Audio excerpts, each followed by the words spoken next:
Good morning. Welcome to the Long Live Alternative Parties podcast. Free Press Media Press Inc., an alternative parties books publisher, sponsors this podcast. I'm Andrew Bouchard. Welcome to the Long Live Alternative Parties podcast. Today, friends, we have another exciting guest on our podcast. Her name is Sydney Whistle, and she's running for an office we have not had anyone on this podcast run for before. So I'm looking forward to hearing all about that office, and we're going to talk about that in a minute. So welcome to the podcast, Sydney. Thank you, Andrew. Happy to be here. We're glad to have you, Sydney. If you don't mind, if we could get started by you kindly giving us an introduction to yourself, a brief biographical sketch. I grew up in Seattle, Washington, where I lived until I was 45, and then I relocated to Eastern Washington because we wanted to live in a smaller city. I had run for office as a Libertarian in Seattle, and it was very unpleasant because everyone was hostile towards me. So before I did that, I didn't quite realize how bad it was, and so we decided to move elsewhere. Okay, and you say you're in Eastern Washington right now. Mm-hmm. So what are the unincorporated, you said? Unincorporated Spokane County. Oh, okay. So that's a rural area, right? Well, I'm only a few miles from the city line, so it's sort of rural, but I am close to things because we wanted to be close to where my husband could always get a job. He's a corporate accountant, and various family. We had to be close to family, so that's another issue. We brought my mother with us, who needs to be near hospitals. Okay. So you're close to the city, but you're still a little away from everything. Yes. That sounds like the best of both worlds. Oh, yes, it's great. Awesome. So otherwise, what are the demographics of the area? You said you're in Spokane County unincorporated. Well, Spokane is actually the second largest city in the state. People are always surprised. Yes. But there are about 500,000 people in the county. Oh. So that's quite different from Seattle, which, Seattle has easily 800,000 or 900,000 people in Seattle. And then King County, where Seattle is located, is now approaching 3 million. So at least politically, I feel like the people this county is pretty purple. The actual city core is very, Democrat, not dominant, but the outer rim of as it gets more rural, it becomes Republican, like most places. So that's the Democrat. It's mostly, I'd say it's mostly Caucasians. And there's a lot of Eastern European immigrants here, which is interesting too. Yes. Like from Ukraine recently or other Eastern European countries? Well, the Ukrainians have been pouring in, but even before that, there's large Slavic, Russian sort of, those countries are here. I don't know, they get sponsored by relatives and friends and come over. Sure. There are a lot of Slavic bakeries and special grocery stores and things here. Awesome, lucky you. Well, I do miss the Asian grocery in Seattle. Oh, you like the Asian ones? Lame ones here. Well, I had a Japanese stepfather, so I got used to the Asian food. Japanese food. Interesting. So how'd you get involved in the Libertarian Party in the first place?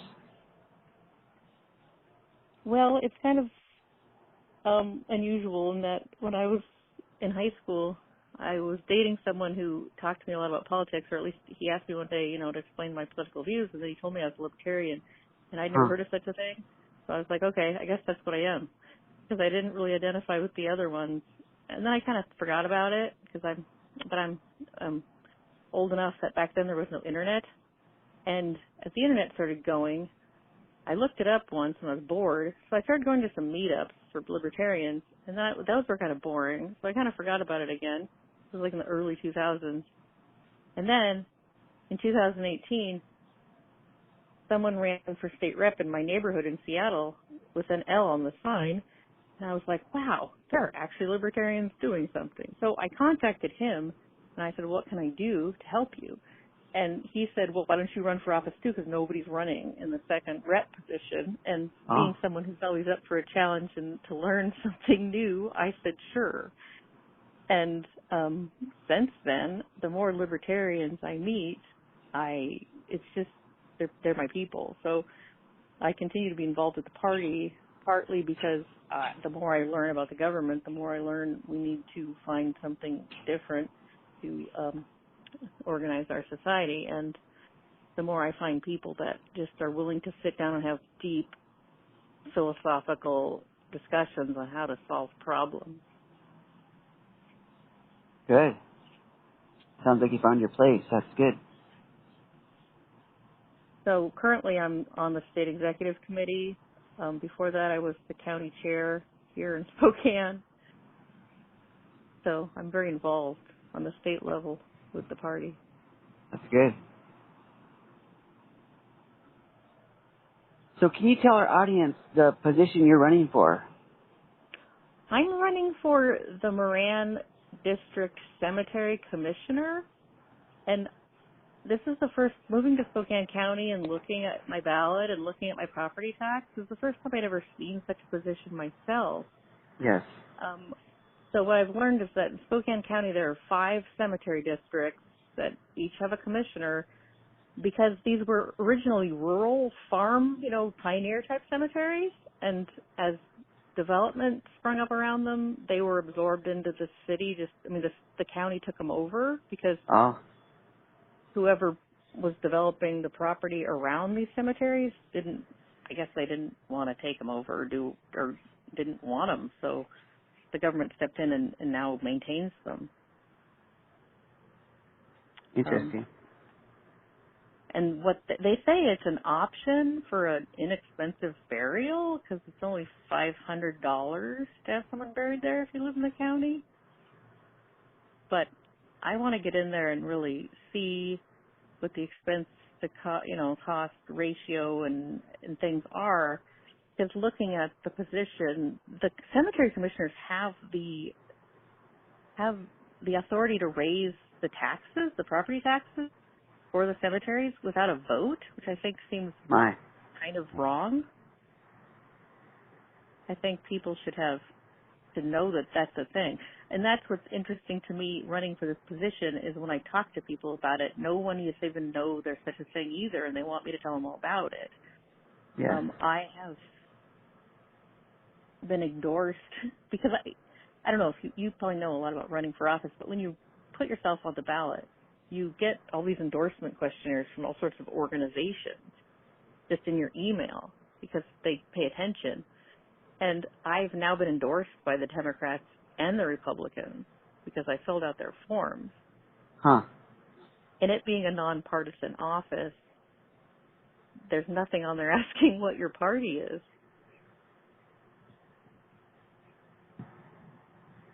So now I'm involved with both those parties, going to their meetings and seeing what they're up to. And the Republicans, they know I'm a libertarian somehow, but I'm not sure. I'm still afraid of Democrats. After living in Seattle and seeing how very vitriolic they can get, I'm still afraid to tell them that I'm a libertarian. Oh no, that's too bad. So are you running unopposed, or do you have, since it sounds like you would because you have both the Democrats and the Republicans endorsing you, so is that correct? You're running unopposed? No, there is someone running against me. I don't know anything about him except that he's a lawyer. Interesting. There's only one person, so we recently had the primary. In Washington, it's a top 2 primary, but we weren't in the primary because there were only 2 of us. So the election for us isn't until November. So it's in 2023 is the election. Mm-hmm. Okay. So the main roles and responsibilities of the cemetery commissioner is to arrange for burials in the area for the residents, and raise the taxes accordingly? Well, burials plus maintain the cemetery. You know, you have to have land. You know, people come in and mow. Okay. You know, it's a landscape. I have a large garden and a large property here where I maintain the landscape, so that's something I know very well how to do. That's good.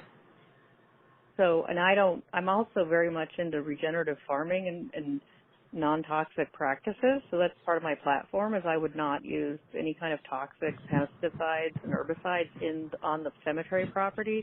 There's a well house there, and there's a lot of old structures on the cemetery property that I'm not sure how they maintain them because I haven't been privy to all that information, but I am interested and would like to make it very efficient. Yes. So would you like to privatize the cemeteries? I would, but I don't know exactly how logistically possible that would be. I'm going to look into what it's doing and if I can get people to think that's a good idea.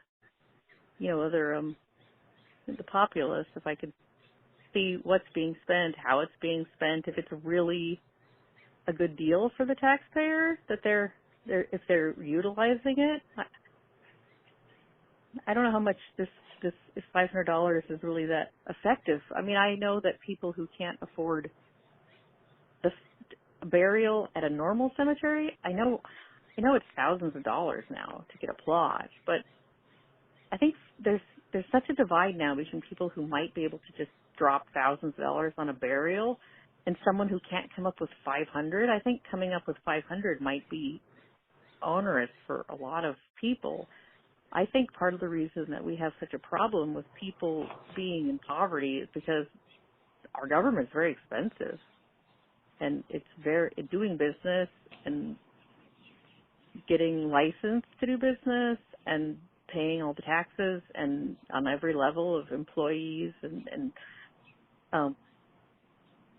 inventory, property, everything is very difficult. I've run businesses. I've had a couple of my own businesses. So I've been involved on all levels of dealing with that stuff.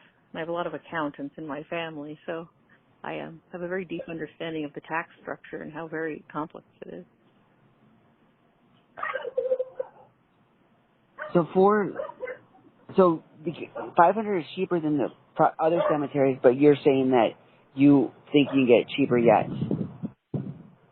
Well, either that or I think that there needs to be an option where there's no cost. Oh, okay. Interesting.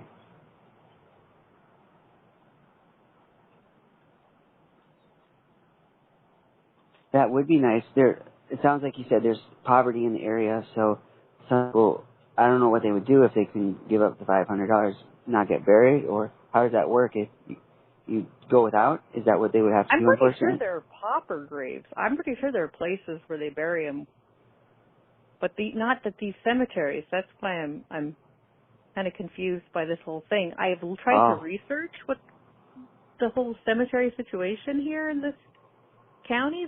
It's all very confusing, and there's not a lot of transparency. So if I can get into office, I feel like I could have access to all this stuff. And really see what's going on. So is this a part-time position or is it full-time? It's not paid. It's an salary. It's kind of like a volunteer position. So it's however much time it takes. I have been able to figure out that you can bill for your time up to $8,000 a year. But so far, all I know is they have monthly meetings of the cemetery commissioners. And then I'm sure the paperwork just will come and go depending on what's going on, how much needs to be changed, I'm able to look at the contractors that are being used to maintain the cemetery now and see what could be done for less or better, or I could do myself. I currently do some volunteer work I'm re-landscaping a nonprofit women's club that does community work. right now for free. So, I like to do this stuff, and I'm an avid volunteer. Oh, that's good. Sounds like you'd be a good fit for this position then. Oh, I like to think so.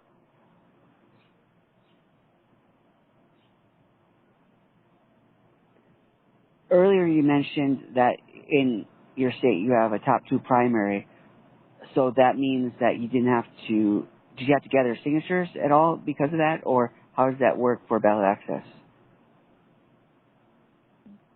I don't think there's a ballot. I think ballot access is only an issue at the state level, not local races. I did not have to gather any signatures. Oh, okay. All we do is just file to run with the county office. Okay. That's good. You don't have to worry about that then. You can focus all your energy on the campaign. Yeah, I think we only have to ever worry about ballot access for the presidential race here in Washington. Oh, that's good. So how are you getting the word out to the residents of your county? How are you marketing your message to them?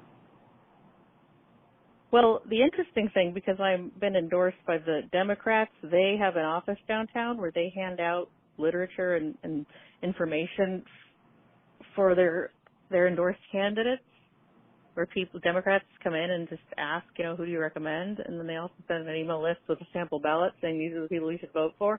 The Republicans do the same thing. They don't have an office, but they do send out sample ballots to all of their members. And they send around door knockers with a bag of all the literature for all the people that they're recommending. So I feel like that's just about all I might need to do, because the other guy didn't get recommended or endorsed. And between that and just, going around and having a business card, I've been going to meetings for different political interest groups or such things. I'll have a website, and I will, I might do some door knocking. Now, the problem I have is I was in a car accident in February, and I have a weak knee that's going to take a long time to heal. So that may not be much of an option for me, though I do have some friends who might do some door knocking for me. My That's good. cemetery district isn't that large. It's not the whole county. It's just this area that is, I would probably say it's 5 to 10 miles in each direction from the cemetery that's close to my house. So it's not that many voters. I think there were only about 2,000 votes in the last race for that position. So how would you, when you're telling these people that they should vote for you, what are you telling them about yourself and about how you fit for this position? Well, I'm new to the area, but I'm very interested in history and local history. I always research these things when I move in, and so I think that I would maintain the cemetery with care and reverence for these people who moved in and settled the area in the the early parts of European habitation here. And I am very good at landscape maintenance. I'm very efficient with money. I'm very good at finding the best way, and I'm not going to just hire my buddies to work at the cemetery so they can get paid by the city. That's basically what I have to say, that I'm not in it for power or anything like that. I just want to keep things clean. It always bothers me when I see signs at local parks that say we've just sprayed for this or that, so, be careful when you walk on the grass. I don't want any kind of public space to be covered with any kind of toxic substance that's going to mess up your endocrine system or your gut bacteria. I mean, I could go on about that, but that's a little bit over a lot of people's heads. So earlier you mentioned you might have a couple people go door knocking for you. So do you have a team with the Libertarian Party or these other parties that are endorsing you, or are you doing this mostly alone?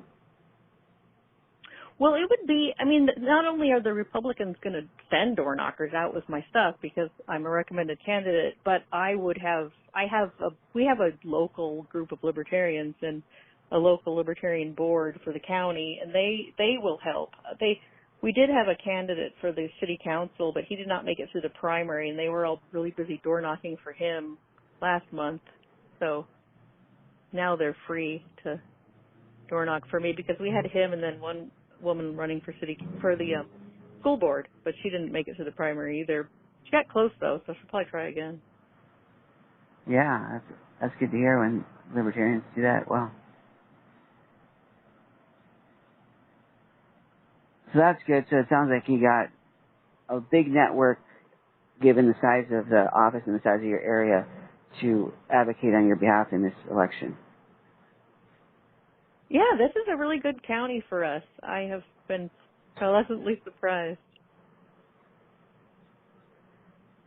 I wonder how many other areas in the country have a cemetery commissioner position. I surely don't know.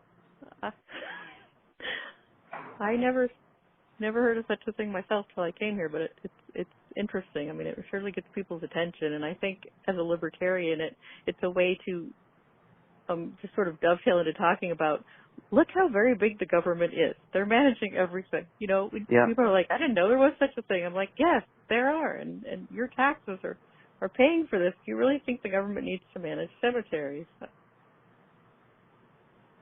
Yeah, good point.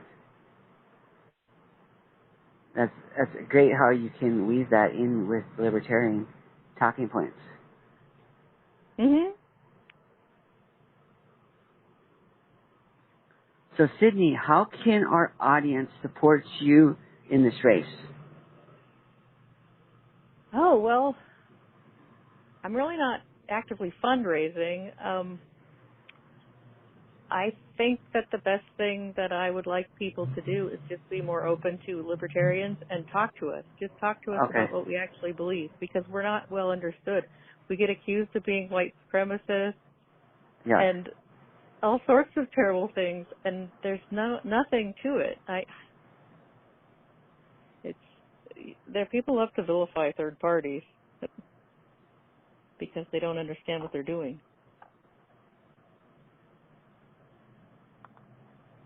So you like to overcome those misconceptions, and people can do that by exploring your party.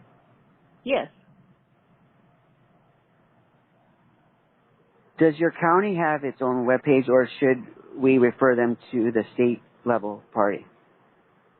No, our county's webpage is www.spokane, SPOKANELP.org. So that's SpokaneLP.org. Yes. All right. Sounds good.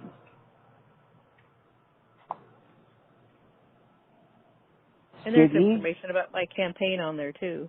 Oh, there is. Okay, perfect. So they can find out more about the race and about your campaign and how you're going about it. Yes. Okay, good. And then it's 2023, so you're talking about a couple other races in your area, is that correct? Well, they didn't make it through the primary, so there were 2 other libertarians in this county running. We had 10 across the state. Oh, okay. So that was that's a good number for us in the election. Especially they call this an off year because they're all just nonpartisan positions, city councils, school boards, stuff like that. Yeah, and we have a few good. left, a few that made through. So. Oh, that's good. So there's some others joining you. Yeah,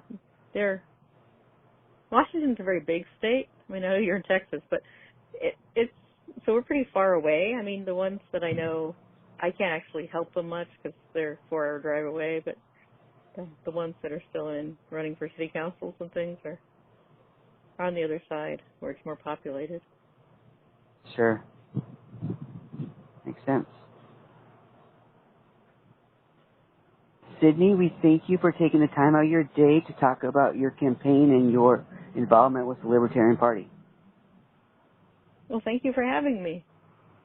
We wish you all the best in your campaign and also in all your personal and professional endeavors. Thank you so much. I wish you success with the podcast. All right. Take care and all the best. Okay, bye-bye.